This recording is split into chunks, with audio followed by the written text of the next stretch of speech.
Welcome back everyone. In this lecture, we'll be learning about default arguments. Now, learning the concept of default arguments is very important.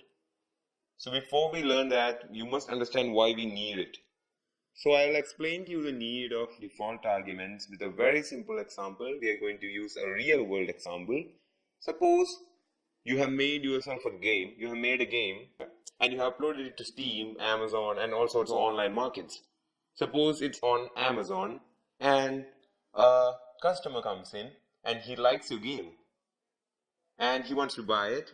He wants to buy one for himself, one for 3 other friends of his. So he comes in, he selects a number of copies as 4. Assuming that our game price is $40, he selects 4 copies. He can immediately see that the total price has changed to $160. Great, right? We have written a very small program for that. We have defined a function, price, and it receives in a variable qty, and it will print qty into 40, which 40 is the price for one game, one copy. So in this case, the user has entered 4. So he will get something like this. Price is $160. Suppose the customer is in a hurry. He's very excited about buying your game. He forgets to enter the quantity. That means he forgets to enter the number of copies. So in this case, what would happen? We'll run this. You can see that we get an error because there is no quantity entered. So what will we do? So how can we solve this problem?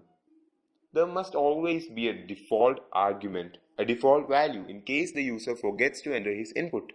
In most cases, whenever we are buying something, most people would be looking to buy just one quantity, right? One copy of it. So the default value should be 1. In case the user forgets to enter the quantity or number of copies, the default value should be 1. So how can we do that?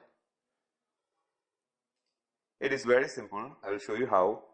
Here is our function definition, and we have provided that qty will be the variable that we are going to use inside a function. So to give it a default value, all you have to do is inside this bracket qty equal to 1. In this case it's 1 because 1 will be our default value. Now let's run this. You can see that it works and we get an output price is equal to $40. So even if the user forgets to enter the quantity, he will still be able to move forward. So I think you understood the need of default arguments. I'll explain again how to give a default value.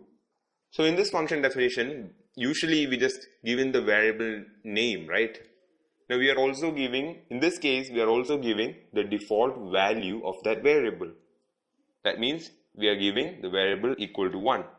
So in case no other value is provided to this function, it will operate with this 1. Now we have already, if the user has entered 4, we still get 160 because we have a value for qty. So in cases where there is no value for qty, it will treat 1 as a value. So this way, even if your customer forgets to enter the quantity, you can still move on because the quantity by default will be 1. So I think default arguments are clear to you. So that is all about this lecture. I'll see you in the next lecture. Thank you and have a great day.